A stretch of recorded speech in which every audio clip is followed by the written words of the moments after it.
Ikaw ang bahala na. Tapos si Nanay Rosalina, anong Sa lahat po.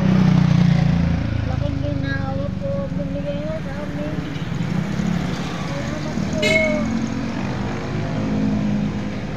maraming salamat po sa mga tumutulong po sa kanilang magnanay.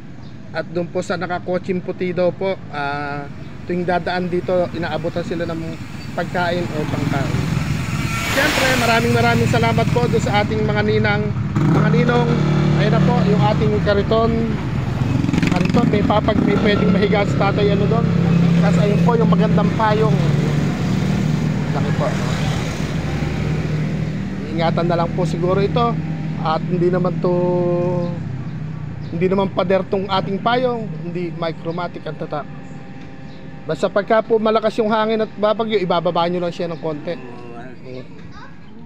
Ayan.